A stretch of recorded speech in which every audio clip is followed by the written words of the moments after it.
It was a cold and damp night when I decided to tell this story to my friends, something that happened 8 years ago in a remote forest deep in the state. I remember that moment like it was yesterday, even though so much time has passed. I was only 22 back then, full of energy and courage, like any young person. We gathered a group of friends, planning to spend a few days away from the city's routine, surrounded by nature, looking for both adventure and peace. At first, the trip seemed exactly what we had hoped for. The vibe was relaxed, full of laughter, campfire talks, and the constant crunching sound of dry leaves under our feet. But by the third night, everything changed in an unexpected and terrifying way. The trees around us started to feel like they were closing in, like giant shadows, and the air grew heavy, almost suffocating, filled with a tension no one could explain. That night, we sensed something around us, like someone or something was watching us from the depths of the darkness. The wind, which had been a gentle whisper, now carried strange murmurs we couldn't understand, while unsettling shadows danced among the treetops. We tried to stay calm, but the feeling that we weren't alone was impossible to ignore. While hiking along a narrow trail in the woods, we heard laughter in the distance. It didn't sound human, it was strange, disturbing. I exchanged nervous looks with my friends, but no one said anything. The laughter faded into the trees, leaving behind a growing unease and the certainty that there was something else in the woods besides us. As the nights grew darker, the shadows around us began to take strange shapes, defying all logic. A soft echo of voices that couldn't be understood spread through the trees, like the forest itself was trying to tell us something. Every crack of the branches seemed to turn into mysterious footsteps, but every time we tried to see what was causing the noise, there was nothing there. The tension grew with each dawn. Some of my friends began losing sleep, haunted by nightmares that seemed to blend into reality. I wasn't immune either. I felt a constant pressure in my chest, like something invisible was choking me, gripping my soul in a way I couldn't explain. Around the third night, the friendly and relaxed atmosphere from the beginning gave way to a growing sense of unease. The trees around us felt like they were closing in, as if watching every move the group made. The wind that had once been soft now brought strange sounds, almost like whispers. No one was sure if it was just imagination, but the tension in the air was undeniable. Anna and Carlos, a couple in our group, decided to wander a bit farther from the camp to explore the woods more thoroughly. They wanted to understand the source of the disturbing sounds that seemed to come from everywhere. As they walked through the trees, the noises intensified. Branches snapped like something invisible was passing by, and the shadows moved in strange, unnatural ways. Suddenly, something emerged from the shadows that made them freeze in their tracks, paralyzed with fear. A hooded man appeared among the trees, with an inverted cross hanging from his chest. Horror took over Anna and Carlos. The only thing they could do was run back to camp, the sound of their footsteps echoing through the silent forest. When they arrived at the camp, panting and terrified, they started telling everyone what they had seen. But to their surprise, the other group members didn't believe them. Some nervously laughed, suggesting it was all just an illusion caused by stress and the darkness. Others thought it might be a prank by someone in the group. The disbelief was widespread, making Anna and Carlos feel isolated, trapped in the terrifying reality they had experienced. That night, as everyone tried to rest, the camp filled with a heavy atmosphere, thick with mystery and fear. The trees around seemed to hide secrets, and the night silence was only broken by the occasional sound of distant branches snapping, like someone was walking nearby. At dawn the next day, Anna approached Juan, one of the group's leaders, with a worried look on her face. She spoke quietly, sharing her concerns about what she and Carlos had seen. She described the hooded man in detail, emphasizing the sense of imminent danger. Anna suggested they might want to consider leaving the forest, arguing that the place could be the scene of illegal activities and that they were completely isolated, with no one nearby to help if something went wrong. Despite Anna's reasonable words, Juan didn't take her seriously, believing it was all just a product of their imaginations, fueled by the eerie atmosphere and the night's darkness. That day passed in a tense mood. Doubts hung in the air, and no one could shake the feeling that something was off. As the sun set again, the night brought an even darker atmosphere. The group gathered around the campfire, but the warmth of the flames couldn't chase away the cold fear that had settled in their hearts. They felt like something bad was going to happen, something no one could say for sure. But everyone felt it in the air. That unsettling feeling lingered everywhere. Then, the night revealed its true horrors, and what had seemed like an innocent camping trip became the prelude to a terrible and indescribable experience. As we were getting ready for bed, tired and worn out, a sharp scream pierced the night, abruptly cutting off the conversation. Everyone froze, exchanging alarmed looks, their hearts racing. From the shadows of the trees, a figure slowly emerged. In the flickering light of the campfire, they could make out the silhouette of a man walking toward them with heavy steps. He didn't seem hostile, but the initial shock and surprise made everyone react with curses and exclamations of fear. When he got closer, we realized it was just another camper, someone wandering alone through the forest that night for some reason.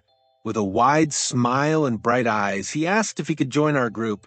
Even though we were still surprised by his sudden arrival, we hesitated but eventually agreed. We offered him some tequila we were sharing, but everyone kept their guard up, quietly checking every corner the firelight touched, making sure he was really alone.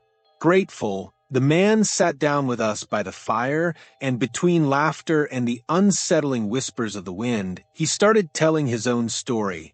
He talked about his great-grandmother, a woman from northern Mexico, who was drawn to a mysterious man who had recently arrived in their village. In a low and serious voice, he described how this man wasn't interested in love, but in something much darker. As his story continued, the air around the campfire seemed to get heavier, almost like you could feel it. The man explained that the stranger wasn't looking for passion, but to bring her into an ancient dark cult. He described strange rituals, nights when the full moon would light up secret ceremonies deep in the woods. His words carried a sinister weight, and each detail sent chills down our spines. The tension between us grew, and the feeling that something was about to happen hung in the air. The campfire, which had once felt safe, now cast distorted, threatening shadows. We were all so caught up in the story that we couldn't tell if he was telling the truth or just spinning a scary tale. It felt like the forest itself was responding to his eerie tale, feeding our paranoia. Suddenly, the noises in the forest grew louder. Branches snapping, leaves rustling, and our eyes darted to the darkness beyond the firelight. But the sounds turned out to be Anna and Carlos, who had wandered off for some privacy, unaware of the tension. Nervous laughter filled the air, but the man cut it short, asking Carlos seriously if it was smart to joke around with unknown forces in such an isolated place. The conversation shifted, and the man started talking about the beliefs and secrets that forests hide, warning of the presence of entities and rituals often unnoticed by the unsuspecting.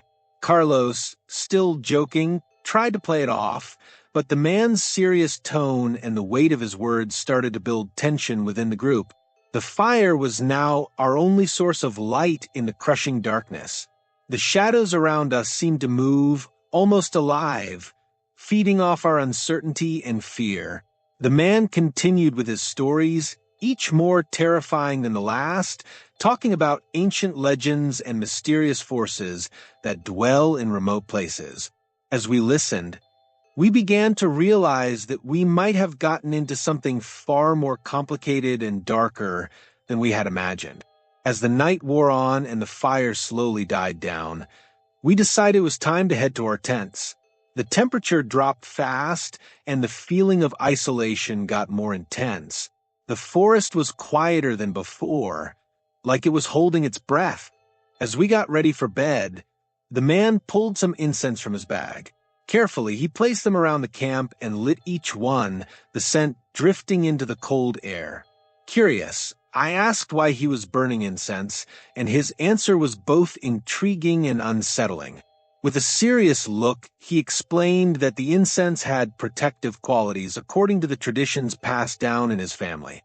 He said the smell created a spiritual barrier, keeping away negative energies and unwanted entities that might be lurking nearby. Even though some of us were still skeptical, it was hard to ignore the growing unease. The fire, once a source of comfort, was almost out, leaving only a faint glow from the embers to keep us warm. One by one, we headed to our tents, the smell of incense hanging in the air. Inside my tent, lying in my sleeping bag, I tried to push away the disturbing thoughts the man's story had planted in my mind. But every creak from the forest, every gust of wind, felt like it carried more than just the night's chill. Eventually, I fell asleep, but it wasn't a peaceful rest. I dreamt of shadows closing in, whispers among the trees, and a fear that felt more and more real.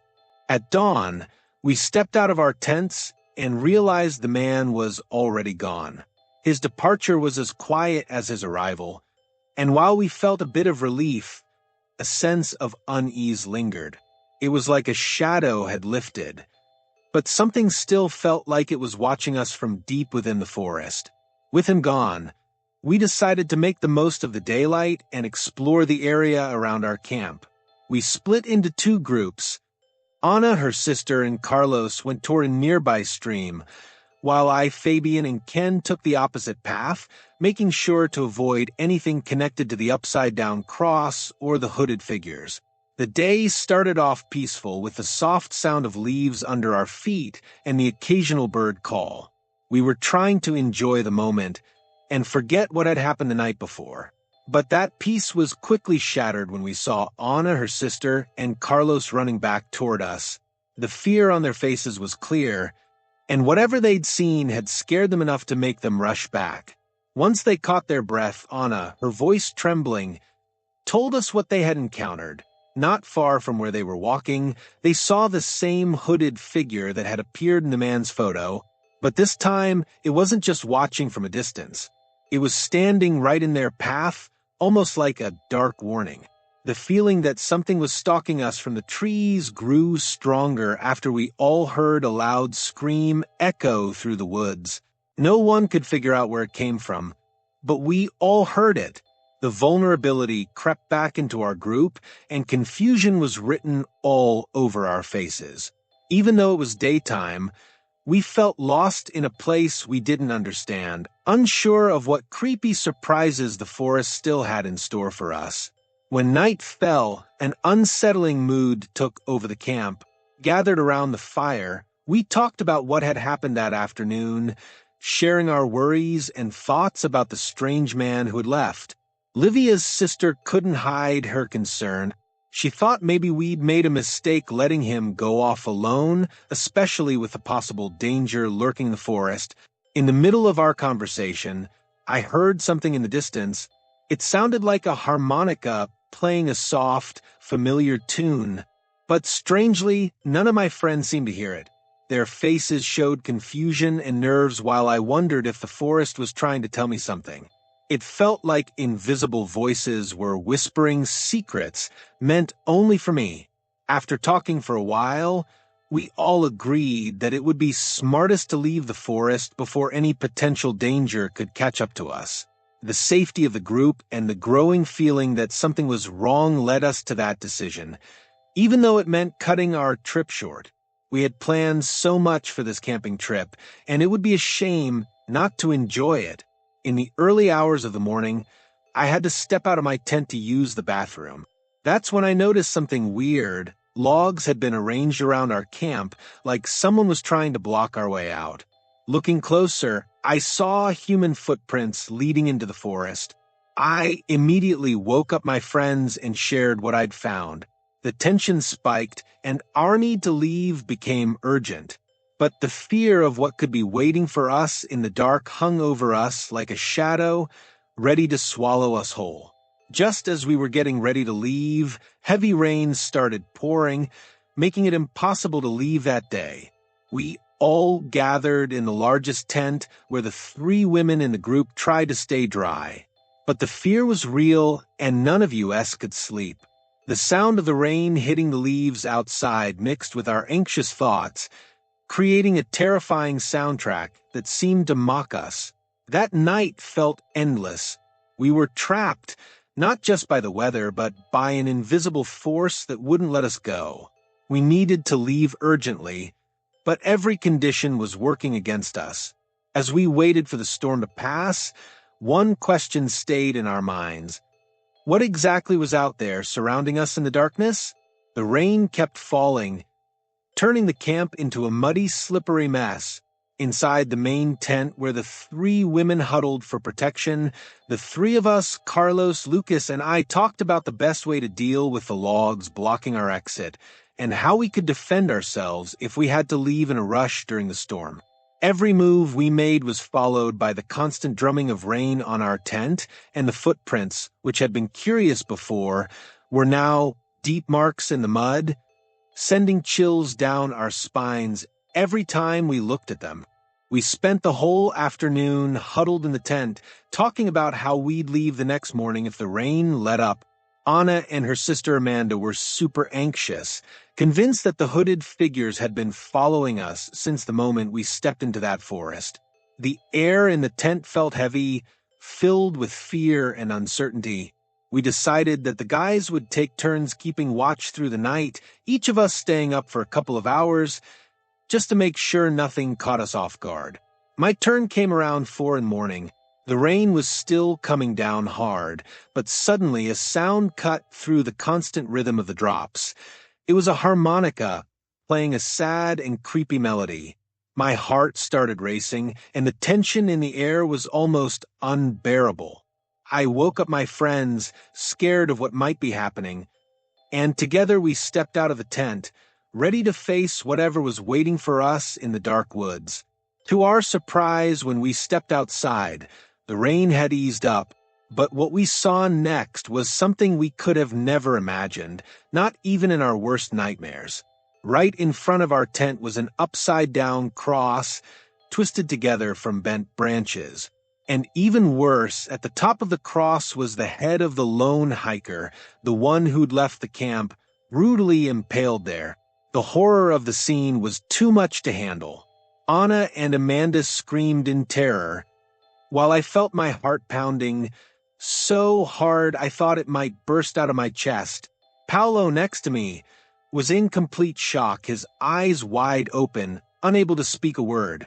The harmonica's melody grew louder, echoing through the trees, and as if in a terrible nightmare, hooded figures started emerging from the shadows. They carried torches that lit up their hidden faces as they slowly walked toward us, a deliberate slowness that only made the terror worse. Each of them had an upside-down cross hanging from their necks. It was clear now that the threat we were facing was taking shape right in front of us, and we felt trapped, like there was no way out. As the hooded figures got closer, panic took over all of us. We knew there was nowhere to run, nowhere to hide. The dark forest seemed to close in around us, alive, ready to swallow us whole. In a desperate move, we tried to think of a way to survive, but our minds were so clouded with fear that none of us could come up with a clear plan. The darkness of the night surrounded the camp as the tension between us grew. Fear was in every move we made, in every breath we held. Without hesitation, we grabbed whatever we could carry from our tents and ran. The plan was simple. Head south, hoping we could find a way out of this nightmare. The hooded figures' torches cast terrifying shadows that danced between the trees, chasing us as we frantically ran through the forest. The sound of our footsteps echoed on the wet ground, every snap of a twig making the fear inside us grow even stronger. The thick vegetation slowed us down, but the adrenaline pushed us forward. The thought of being caught by those sinister figures was all the motivation we needed to keep going without looking back. After what felt like forever, we finally saw the old truck that had brought us deep into this cursed forest. Without wasting time, we jumped inside and slammed the doors shut. The engine roared to life as we sped away. But the road was in terrible shape, and soon we felt a violent jolt. Relief quickly turned into dread when we heard a loud pop. One of the truck's tires had blown out, and the vehicle started dragging along the road. We tried to keep moving, but the sound of scraping metal and the realization that we were stuck made everything even more desperate. The tension hit a new level when Lucas, one of us, got hurt trying to check the damage. He fell, writhing in pain. With things out of control, we had no choice but to stop. We tried changing the tire, but the darkness and fear made it almost impossible. Lucas, injured and unable to move, had to be carried by the rest of us. Fear and frustration overwhelmed us, and trying to stay calm felt impossible. We finally managed to fix the problem and got back on the road, but the sense of relief was clouded by fear. As we drove away from the forest, the tension still hung in the air, and our nervous laughs did little to hide the panic we all felt. The shadows of that place never fully left us. They linger in our minds, creeping into our conversations whenever we gather to remember that night. Even though time has passed, my curiosity about what really happened in that forest keeps eating at me. There's something unsettling that I can't shake, and need to understand the mysteries that place holds. The trees, the silence, and the shadows seem to hold secrets that haunt me with recurring thoughts. When I mentally replay that night, the image of the hiker's mutilated head comes into sharp focus. His terrified expression, frozen in time, is burned into my memory, a grim reminder of the horrors that can hide in nature. Though we physically escaped that forest, the marks it left on our souls are permanent, like invisible scars. Life moved on, but the unease remains. The curiosity that consumes me is a flame that never goes out, always fed by the memories of that forest. Even as I try to move forward, something inside me refuses to fully let go of the terrible experience we went through. No matter how hard I try, the forest still calls to me, as if it wants me to come back and uncover more.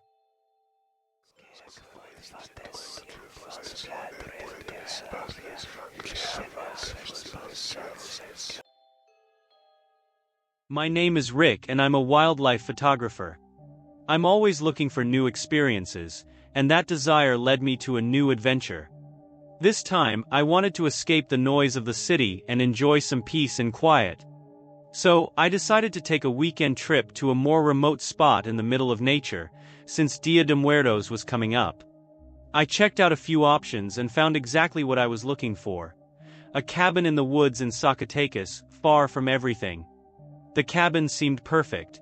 Spacious with a beautiful garden and a terrace offering an amazing view of the forest. I contacted the owner, Joaquin, and we worked out all the details of my stay. My girlfriend, though not as excited as I was about spending a few days in the middle of nowhere, agreed to join the adventure. I planned the trip carefully, researching nearby towns and the safety of the area. I was determined to make this weekend an unforgettable experience. The day we left, we started early, with plans to explore some towns along the way before reaching the cabin. However, when I tried to get in touch with Joaquin to confirm the final details, something strange happened. After several failed attempts, I finally got through to Joaquin, and we agreed to meet at the cabin at 3 p.m. While we were driving, we decided to stop at a bar that had caught our eye. It had an intriguing look, with an interesting front and a sign that promised special drinks. We took the opportunity to explore the place and snap a few pictures of the area. When we finally got to the cabin, we noticed the door was slightly open, which was weird since Joaquin should have locked everything up. Things kept getting stranger. There were keys left on the table. Our dog, a usually calm and obedient German shepherd, was acting odd. He was restless, with his ears perked up and eyes alert, sniffing the air like he sensed something we couldn't see. We decided to leave our stuff there before heading to town to pick up the supplies we still needed. But when we passed by the strange bar again, its bright lights and eccentric decorations caught our attention. The front was covered with animal skulls and bold messages, and the laughter and sounds coming from inside piqued our curiosity. We stepped into the bar and were greeted by a young employee who, after selling us a few things, explained they were celebrating a second night of partying in honor of Dia de Muertos, which would be on Monday. According to him, the bar barely closed all weekend. The owner, a foreigner who had bought the place from the previous owners, kept up the American tradition of offering a free tab to anyone who could drink a glass of their famous brew without throwing up. If they couldn't, they had to pay for a round of drinks for everyone in the bar. The young guy's story only made us more curious, so we decided to stick around and see it for ourselves. The atmosphere inside was festive and well decorated, with a nostalgic Halloween theme. Fake cobwebs, pumpkins with zombie faces, and witches were everywhere. It was a charming spot, especially considering it was in the middle of nowhere. We ordered 2 burgers to enjoy while soaking up the experience, even though we hadn't planned on eating dinner there. As we were enjoying the music and lively vibe, the bar's owner rang a bell, announcing the arrival of a new challenger. It was a bold guy in a black cap who looked ready to take on the drinking challenge. The scene felt almost like a carnival, and the festive mood was a stark contrast to the unease we'd felt when arriving at the cabin. We headed back to the car to drop off our stuff, and then crossed the street to enter the bar, eager to see what that peculiar place had in store. The lively music and the elaborate decor helped us forget our earlier worries, but there was still a strange feeling in the air. The crowd gathered around the table where the challenger was about to take the test. The waitress approached with a large mug of thick, deep red liquid. The drink, bubbling and vibrant, was ready to put on a show. The anticipation in the crowd was contagious, especially as everyone waited to see if the guy in the black cap could down the drink without puking. The energy in the bar was electric, filled with curiosity. With a determined look, the guy grabbed the mug and took the first sip. The crowd held their breath as he drank it all in one go. Cheers and shouts erupted when they saw he had managed to take it down without a problem, beating the challenge like a pro. But the surprise didn't end there. As the drink started to take effect, the possibility of him throwing up became more real. The crowd, energized and enthusiastic, kept cheering him on as he tried to keep his cool. But in the end, he couldn't hold it and ended up vomiting, proving just how tough the challenge was. Curiosity about the drink and its ingredients lingered. The guy asked what was really in the mix, but no one knew for sure, not even the waitresses. The drink was a secret recipe that the current owner, an American, had inherited along with the bar. According to him, the original recipe had been passed down by the previous owner, and nothing had changed since. The American started telling the story about the challenge. He said that many years ago, where the bar now stands, there used to be a small town with just 3 houses. He came from the north, decided to settle there, and opened a bar. At first, business wasn't going well and he thought about closing it. One night, a mysterious man showed up and made him an offer. If he could drink a sip of his own blood without throwing up, he would get everything he wanted. The bar owner, drowning in debt and desperate, accepted the challenge.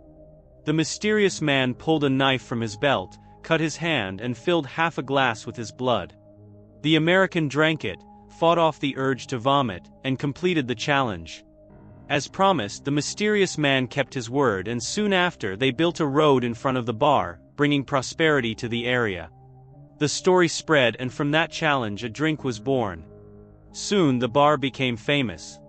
People from all over started coming to try the drink, and those who couldn't handle it would end up vomiting and disappearing, as if the drink had a life of its own. The original owner's son kept the tradition alive, and as the new bar manager, I too got caught up in the fascinating legend. Excited by the vibe and motivated by the story, I decided to take the challenge myself. Even though my girlfriend warned me not to try it, I was determined to be part of the tradition. I picked up the glass with the drink, feeling a chill run down my spine. I took the first sip, and despite the strange, strong taste, I kept going. The thrill of the challenge and the desire to be part of the celebration pushed me forward, while everyone watched me anxiously. The liquid was an experience like no other. The thick texture made each sip a struggle. The strong taste and sticky consistency made it tough, and the mix seemed to explode in my mouth, making it hard to breathe. My eyes watered as I forced another sip. Finally, the discomfort in my stomach became unbearable. Still, out of pride, I clung to the glass until the very last moment. The urge to vomit was overwhelming, and when I couldn't hold it anymore, I ended up buying a round for everyone in the bar. Yeah. I couldn't do it either. We'd been in the bar for 2 hours and it was time to leave. I didn't want to drive with the smell of alcohol on my breath, but before we could go, an extremely drunk man came up to me, demanding I buy another round, claiming that since I was a tourist I had to. I refused and we got into an argument. The bar owner stepped in and managed to calm down the drunk man and his friends. As we were leaving, he warned me not to come back, saying the locals could be hostile to outsiders. We were all nervous as we headed to the cabin. The atmosphere around us felt more and more isolated, and the darkness of the night only added to our unease. The tall, dense trees closed in over the narrow road, and the absolute silence was unsettling. When we finally approached the cabin, a chill ran down my spine as I noticed something strange. A truck had started following us closely. At first we thought it was a coincidence, but as we sped up it kept the same pace, staying at an unnerving distance. Fear started creeping in, especially when the vehicle behind us began flashing its high beams as if trying to force us to stop. The tension in the car was too much, and we all stayed quiet, not understanding why this was happening. The truck's headlights kept blinding us through the rearview mirror, and the narrow, winding road only added to the danger. Finally, we saw the gate to the property where we were staying, and our anxiety eased a bit when we spotted the familiar figure of Americo, the caretaker we had met before. He was a middle-aged man, with a face marked by time and a look that showed a mix of wisdom and caution. When we had arrived at the cabin earlier in the morning, Americo greeted us with few words but a kindness that made us feel more comfortable. He showed us around and gave us some basic instructions, always keeping a reserved tone, as if he was used to the solitude of the place. Now, seeing him there waiting for us gave us a sense of relief, like he was the only link to safety in that strange and isolated environment. He quickly opened the gate and motioned for us to come in as the truck pulled up right behind us. Once we got through, he closed the gate firmly, blocking the truck's path. We were safe, at least for now. Inside the property, we parked the car and waited, our hearts still racing. Americo approached us with a flashlight, his face lit by a yellowish light that cast eerie shadows. He looked at us seriously and warned us not to cause any trouble with the locals. Generally, they were friendly with tourists, but they could turn hostile if provoked. As Americo spoke, the man from the bar appeared out of the darkness, as if he had been waiting for us. He walked up with a strange smile and said that everything had been a misunderstanding about paying for a drink. However, his tone had a sarcastic edge that made us suspicious. He asked, almost mocking, if we wanted any surprises and if we were hungry for dinner. Before leaving, he wished us good night, but not before advising us in a cryptic way to close all the cabin windows because the cold in the area was intense. Something about the way he looked at us and the way he said it sent a chill down our spines, like his advice was more of a warning than a gesture of concern. We decided to go to bed, but at midnight the barking started again. We woke up immediately, and with a flashlight I had brought, my girlfriend grabbed a piece of wood we had with us, thinking it might come in handy. What was causing that disturbing noise? Fear and uncertainty filled the air as we tried to figure out what was happening in the darkness around us. The air was thick with tension and fear as I walked around the house, feeling like something was about to happen. I stepped out of the room with the uneasy feeling that someone was watching us, but I couldn't see anyone. I made my way to the living room when suddenly a hard blow to my back knocked me to the ground. I yelled in pain and anger, and I saw the intruder attacking me, dressed in a black hooded jacket. Our dog jumped at him, biting and trying to protect us. The attacker was trying to hit the dog with the same object he'd used on me. As I struggled to get up, I noticed another person heading toward the room where my girlfriend was. She screamed for me to lock the door and the man rushed over. I tried to reach her room, but another attacker blocked my way. In the chaos, someone started hitting the guy holding me, trying to free me. Even though I was under attack, I couldn't shake the thought that maybe this was just another assailant trying to use one of the fireplace tools against me. That's when Americo showed up. He grabbed the attacker by the neck and held him down. I quickly got to my feet and started hitting the first attacker while Americo dealt with the second one. The man I was fighting managed to escape, running toward the woods with something in his hand. Both intruders vanished into the darkness, disappearing among the trees. After the chaos settled, I called for help and noticed Americo kept his right hand in his pocket. That's when I realized he didn't have a right hand. It looked like he was hiding it. We went back inside the house, and my girlfriend came out of the room when she heard everything was under control. We turned on all the lights in the cabin, trying to chase away the lingering fear. Americo, seeing our anxiety, offered to stay the night with us for our safety. We accepted gratefully, and my girlfriend went to the room for some comfort. I stayed in the living room with Americo, drinking coffee and talking about the area. Despite his calm demeanor, there was still a tension in the air, and every sound in the cabin felt magnified by the darkness of the night. I was determined. We wouldn't spend another night in that house. We planned to leave at dawn. Americo tried to reassure us, saying the intruders wouldn't come back and that they were probably just too drunk and had made a bad choice.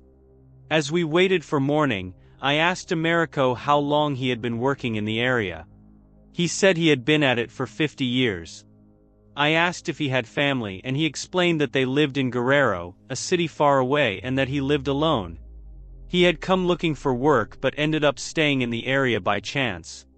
"What weighs on me most is that I really doubt I'll ever leave," Americo said, his tone tinged with sadness and resignation. It was clear he missed his family, but he hadn't gone back to them. I offered to give him a ride closer to Guerrero, but he politely declined. As we talked, the night wore on and the feeling of unease seemed to settle, even though the tension still hung in the air.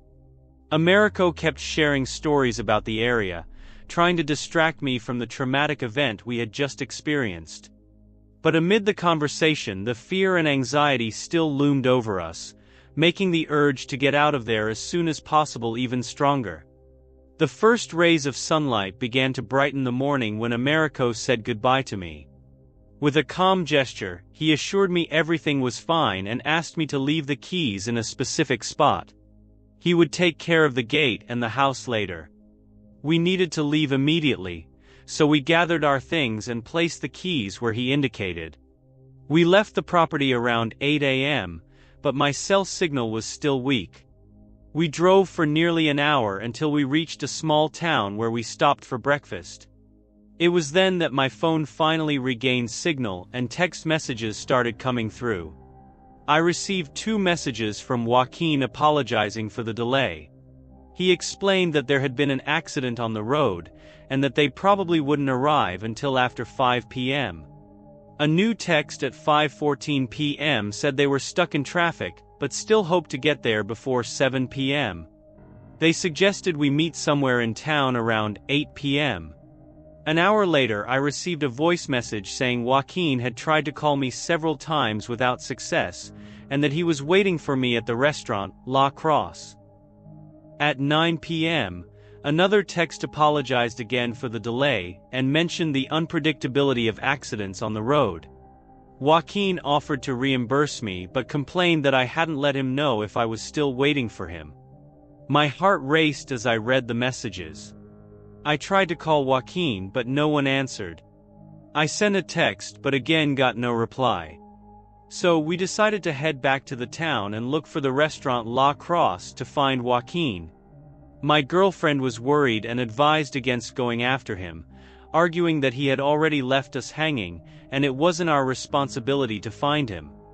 But something inside me urged me to go back, a nagging doubt that wouldn't leave me alone. We arrived in town and found the restaurant La Crosse. I spoke with the owner, explained the situation, and asked if she knew Joaquin. She confirmed she knew him, as he used to frequent her restaurant every time he came to the cabin.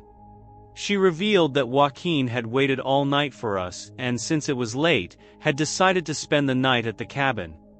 As we talked, the woman looked worried.